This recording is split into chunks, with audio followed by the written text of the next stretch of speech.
let's start with the news, which is that Cannen Cunningham, Cade's older brother, who played at SMU under Larry Brown, holds the record for most games played at 134 at SMU, was just hired by Oklahoma State's head coach, Mike Boynton, as an assistant coach after spending last season at Tulane as the associate director of video operations under Mike Dunleavy Sr.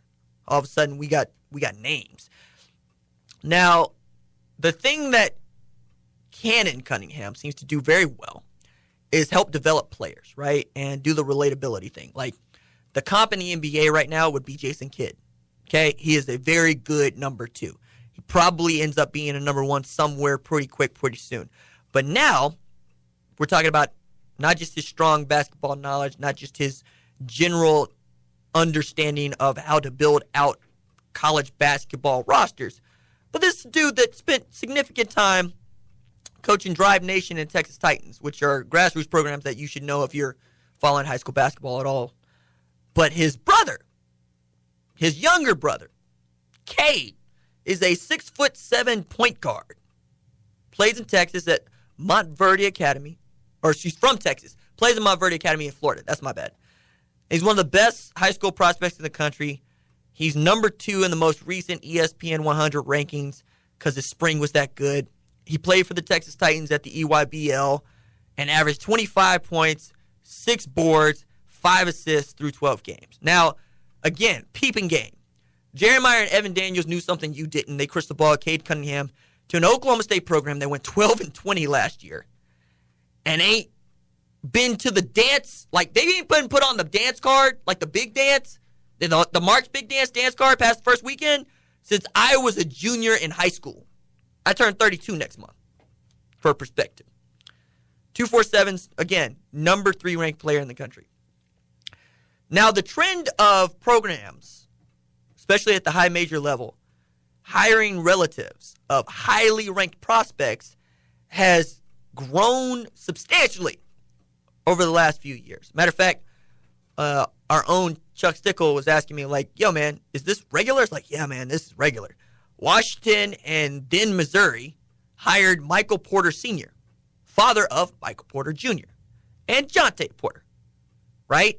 Western Kentucky hired Charles Bassey's, or guardian, Charles Bassey, excuse me. Then last spring, of course, USC hired Eric Mobley, who's the father of incoming 5-star freshman Isaiah Mobley, and top-ranked rising senior Evan Mobley. So you can see how the trend is going here. Now, what I find to be interesting is this had to have been in the works because Evan and Jerry are in the know, and this is their business. They are college basketball recruiting insiders. That's what they know. So them crystal balling it did not go unnoticed by many. So to see Cade Cunningham walk through that door would be awesome for Oklahoma State fans. But to see Cannen Cunningham walk through that door almost guaranteed it to their minds. Now, as the newspapers like to tell you, commitments are non-binding, and Cade Cunningham is not committed anywhere. And there's still quite a lot of time that can go by before he signs anywhere. But nobody here is naive. And we're going to talk to college basketball insider in the next segment about what this means and how this is all going. But, I mean, Patrick, does this feel okay to you? Does it feel all right? You know, again, when you first hear it, you think that it's kind of part of the dirty business. But one, I've gotten to know Coach Boynton really well, and he's big time. Coach Boynton's big time. Wildcats. As a recruiter. Yeah, well, yeah. We ever since we saw Wildcats live together. No, tell that story. That's a good story. Oh yeah. So again, Wildcats live was at the Tulsa PAC. My little one loves the show. Watches it almost every day, and so obviously we take her and we go, and lo and behold, sitting right behind us is one Mike Boynton. So I mean, I talked to him. We had been on the show several times, and then when we went through the line to get the picture with the Wildcats, he was in line right behind us too. So interesting, a fun time. Yet again, I've had him on the show a bunch. I've seen him out at games a bunch. He's a great recruiter. I mean, great gets thrown around a lot. He is a great recruiter, tireless recruiter. And to find that he's been on this kid, and we'll obviously next segment hear about it. He's been on this kid a long time, which a lot of people have been. But What we'll find out is, according to Cade, Mike Boynton was the first coach to offer him. So, I mean, this is a long-standing relationship. And it's nothing new. Coaches are going to hire family members before Coach Boynton did it, and they're going to hire family members and high school coaches and AAU coaches a long time after. So it happens in football too. Now, football has the rule, if you're not on staff, is it 2 years? So, I mean, does basketball have the same rule? No. Okay. No. But also, the rules for basketball are different because of the roster requirements. And the one-and-done rule also influences all of this. Because a kid like Cade Cunningham is not going to play 3 years of basketball in the way that football players are going to have to play 3 years of football before they can go play in the NFL, right? Also, what's interesting is whether or not Cade Cunningham still wants to play college basketball in a few months. The reason I bring that up is because R.J. Hampton, here of recent, said, I'm going to go play in the NBL, okay? I'm not going to spend a year in college because it's the way that other people did it. Terrence Ferguson had a different situation, but he still decided to skip college basketball. And a kid like Cade is very, very, very good. So you're asking, what is it that he gets out of going to college? Not just at Oklahoma State, but anywhere. Because when you're rated this highly and you have the skill set that he does, the last time that Oklahoma State had a recruit ranked this highly that ended up committing was Gerald Green. How many games did Gerald Green play at Oklahoma State? 0. Decided to go to the NBA. Right? And now that we really believe and think rightly that the NBA is going to do away with the one-and-done rule come 2022, I wonder how many kiddos that are just in the 2020, 2021 classes are going to decide, well, you know, what am I going to get out of going to college in the first place, especially if the kids behind me are going to be able to do what I wanted to do, which is just go to the NBA. So those are all interesting questions, and those are questions that I'm going to get to in the next segment about, hey, man, maybe that is what you do. Maybe that is what you have left, even after the one-and-done rule is done away with, is, hey, we're going to put somebody you know is going to be a part of this program, and you're going to feel better about it. I mean, Ben Simmons, like Uncle, was coaching at LSU, and that's why he ended up at LSU for the year. You know, I mean, this matters because I know one of the reasons that I love Tulsa is my parents are here. You know, it'd just be a different kind of place if my parents weren't, if my best friends weren't. All this stuff matters, and I wonder if Mike Boynton is doing the smart thing, which is just to make it almost impossible if he wanted to go to play college basketball and he wanted to play at a place like Oklahoma State. Let's not give him an opportunity to say no. Let's make it as easy and as simple as we can to let him just do this. Come to Stillwater, play a year, we'll get you set up. I think that's the way to go. But I'm going to ask Kyle Boone about it in the next segment. CBS NBA insider draft analyst, really cool dude. Also, Tulsa native, T-Towner, doing good works. I'm excited about that. I'm excited to talk to him.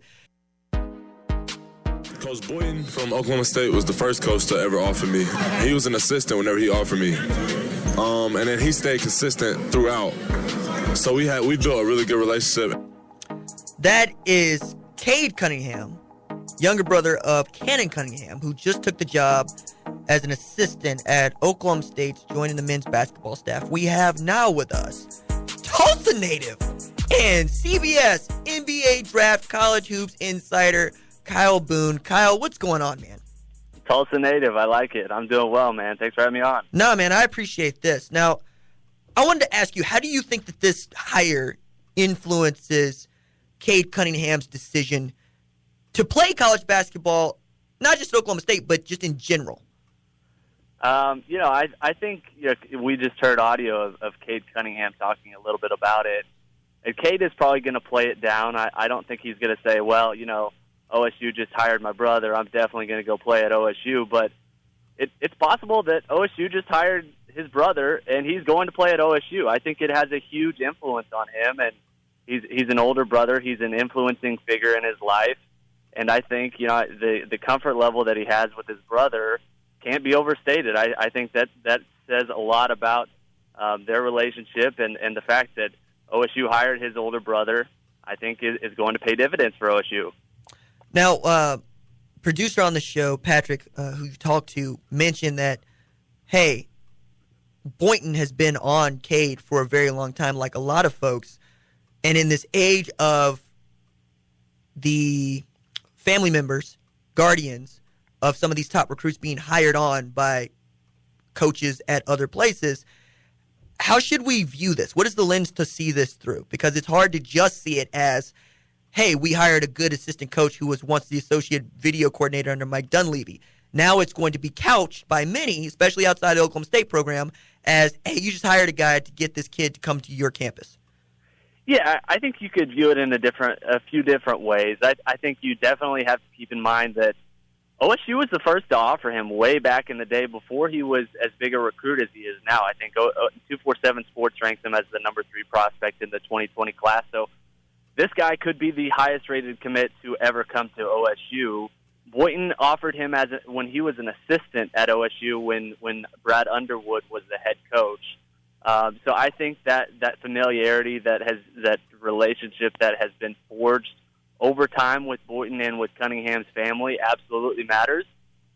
It's definitely possible that Boynton could land Cunningham no matter whether or not this hire was made or not. But in an era where Boynton is potentially one losing season away from being on a hot seat, you don't want to take any chances. And I think not taking any chances is hiring his older brother, making sure that you're going to get this deal done, making sure you're going to get one of the most talented prospects in the 2020 class.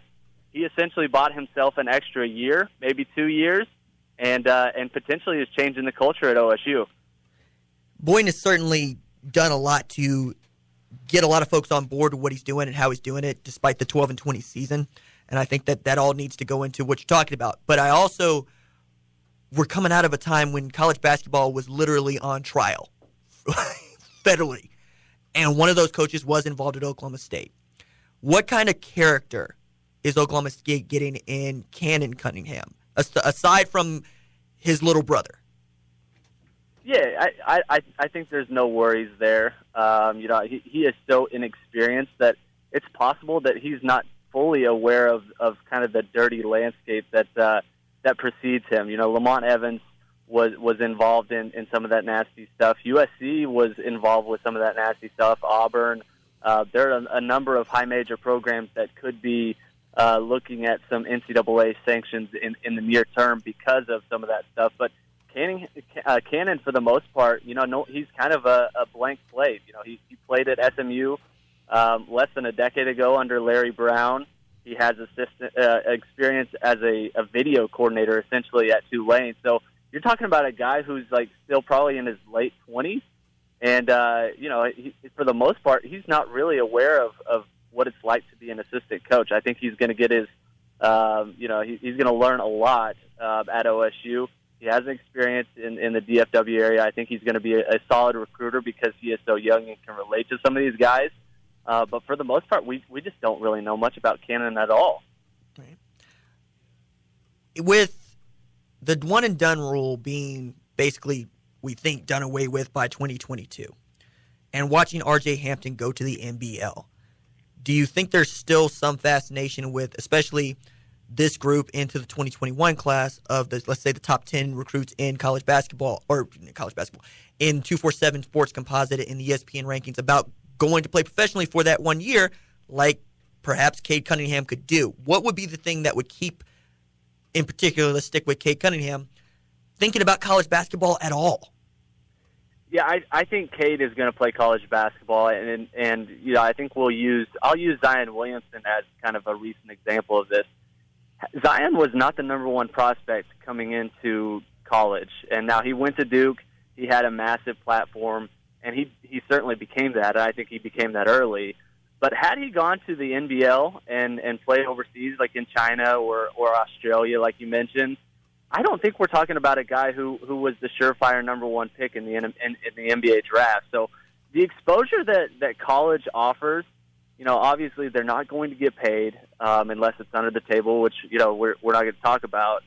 These guys get much more exposure. I think it's much better for their brand to play stateside. I think it's better for them to play in college, because the recognition that they get, the notoriety that they get, and people are just the players in general love to build their brand and their recognition. I think they get much more value doing that stateside than going overseas and making, a couple $100,000. It makes a lot more sense for players, especially like Cade Cunningham and his stature, to stay in the States and play in college.